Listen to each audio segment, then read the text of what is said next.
Hi all, இன்றைக்கி நம்ம எல்லா பயிர் வகைகளை போட்டு புளிக்குழம்பு எப்படி பண்ணலாம் பார்க்கலாம். நான் பெரும்பயிறு, கருப்பு அண்ட் வெள்ளை கொண்டக்கடலை, வெள்ளை மொச்சை, டபுள் பீன்ஸ் எல்லாம் 100 கிராம் எடுத்துகிட்டு ராத்திரியிலே தண்ணியில் ஊற வச்சுட்டேன். அப்புறம் காலையில் அதை குக்கரில் உப்பு கொஞ்சம் பெருங்காயம் போட்டு 2 விசில் வச்சு எடுத்து வச்சுக்கோங்க. அப்புறம் ஒரு மண் சட்டியில் நல்லெண்ணெய் ஊற்றிட்டு கடுகு உளுந்த பருப்பு வெடிக்கட்டும்.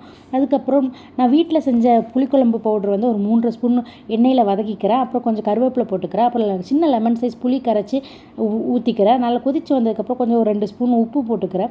உப்பு போட்டதுக்கப்புறம் நான் 2 கத்திரிக்காய் போட்டிருக்கேன். நீங்கள் முருங்கைக்காய் கூட போட்டுக்கலாம். அப்புறம் நான் வந்து ஒரு ஸ்பூன் வெல்லம் ஆட் பண்ணிக்கிறேன். அப்புறம் வேக வச்ச பயிர் வகைகள் எல்லாம் போட்டு நல்லா கொதித்ததுக்கப்புறம் 1 ஸ்பூன் வெல்லம் ஆட் பண்ணிக்கோங்க.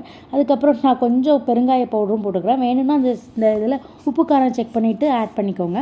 இது நல்ல குழம்பு வற்றினதுக்கப்புறம் நீங்கள் சூடான சாதத்தில் போட்டு சாப்பிட்டு பாருங்கள். டேஸ்ட் செம்மையாக இருக்கும். தேங்க்யூ.